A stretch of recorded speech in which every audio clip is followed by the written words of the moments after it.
ഒരു തെങ്കാശി യാത്രയുടെ വിശേഷമാണ് കേട്ടോ ഈ വ്ളോഗ്. രാവിലെ 10 മണിയായപ്പോൾ ഞങ്ങൾ യാത്ര തിരിച്ചു. നേരെ പോയത് തെന്മലയിലേക്കാണ്. വളരെ ബ്യൂട്ടിഫുൾ ആയിട്ടുള്ളൊരു ക്ലൈമറ്റ് ആയിരുന്നു. അങ്ങനെ വലിയ വെയിലൊന്നും ഇല്ലാണ്ട് നല്ല കാറ്റും നല്ല പീസ്ഫുൾ ആയിട്ടുള്ളൊരു അറ്റ്മോസ്ഫിയർ ആയിരുന്നു. ഞങ്ങൾ അവിടെ നിന്ന് ഐസ്ക്രീമൊക്കെ കഴിച്ചു. കുറച്ച് നേരം സ്പെൻഡ് ചെയ്തിട്ടാണ് അവിടെ നിന്ന് ഇറങ്ങിയത്.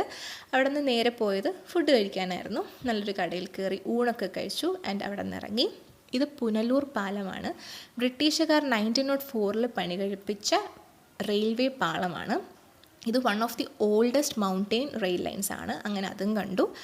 ആൻഡ് പോകുന്ന വഴിക്ക് കുറേ നല്ല ഭംഗിയുള്ള പാടവും മലനിരകളൊക്കെ കണ്ടപ്പോൾ ഒന്ന് ഫോട്ടോ എടുക്കാണ്ട് എങ്ങനെ പോകുന്നത്. അങ്ങനെ ഞങ്ങൾ ഇറങ്ങി കുറച്ച് ഫോട്ടോസും വീഡിയോസും ഒക്കെ എടുത്തു.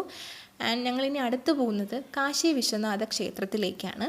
പാണ്ഡ്യരാജാവായിട്ടുള്ള പ്രകർമ്മ പാണ്ഡ്യൻ 13-ാം നൂറ്റാണ്ടിലാണ് ഈ ഒരു ക്ഷേത്രം പണി കഴിപ്പിച്ചത്. ഇവിടത്തേക്കുള്ള ശിവലിംഗം കാശിയിൽ നിന്നുമാണ് കൊണ്ടുവന്നത്. അതുകൊണ്ടാണ് ഈ ഒരു ക്ഷേത്രത്തിന് കാശി വിശ്വനാഥ ക്ഷേത്രം എന്ന് പേര് വന്നത്. അവിടെ മൊബൈൽ ഫോൺസ് ഒന്നും അലൗഡ് അല്ല.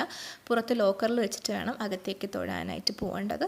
അങ്ങനെ ഞങ്ങൾ തൊഴുതു ഇറങ്ങി. അടുത്ത് പോകുന്നത് തിരുമലൈ കോവിലാണ്. ഇതൊരു മുരുകൻ ടെമ്പിളാണ്. 400 അടി ഉയരത്തിലാണ് ഈ ഒരു ക്ഷേത്രമുള്ളത്. ആൻഡ് ഇവിടെ നല്ല ബ്ലോക്കായിരുന്നു കേട്ടോ. വണ്ടി വരുന്നത് കാണുമ്പോൾ തന്നെ അറിയാം. കുറേ നേരം അവിടെ ബ്ലോക്കിൽ കിടന്നിട്ടാണ് മുകളിലേക്ക് പോയത്. ഇവിടെ 624 സ്റ്റെപ്പ് ഉണ്ട്. പണ്ടാണെങ്കിൽ ആ സ്റ്റെപ്പ് വഴി മാത്രമേ പോകാൻ പറ്റുമായിരുന്നുള്ളൂ. പക്ഷേ ഇപ്പോൾ റോഡ് വന്നേ പിന്നെ നമുക്ക് സ്റ്റെപ്പ് കയറാണ്ടും ക്ഷേത്രത്തിലേക്ക് എത്താം. ആൻഡ് ഇത് ആക്ച്വലി ഇൻസ്റ്റാഗ്രാം റീൽസിൽ കുറേ ആയിട്ട് വന്നു പോകുന്നൊരു ക്ഷേത്രമായിരുന്നു. ഇവിടുത്തെ ഒരു മെയിൻ അട്രാക്ഷൻ എന്ന് പറഞ്ഞു കഴിഞ്ഞാൽ ഈ ഒരു സീനറി തന്നെയാണ് കേട്ടോ. കാരണം അവിടെ വന്ന് തന്നെ ആ ഒരു ഫീൽ അറിയണം. നല്ല എന്താ പറയുക, ഒരു പ്രത്യേക ഒരു അറ്റ്മോസ്ഫിയറാണ്. അവിടെ തൊഴാനായാലും കുറേ നേരം ക്യൂവിൽ നിന്നിട്ടാണ് ഞങ്ങൾ തൊഴുതിറങ്ങിയത്. ആൻഡ് തൊഴുതിറങ്ങിയിട്ടും ചുറ്റും ക്ഷേത്രം മുഴുവൻ ഞങ്ങൾ ചുറ്റി നടന്ന് കണ്ടു. അവിടെ നിന്ന് പ്രസാദവും ഒക്കെ കഴിച്ചു. ആൻഡ് അവിടെ തന്നെ ഒരു ക്ഷേത്രക്കുളമൊക്കെ ഉണ്ട്.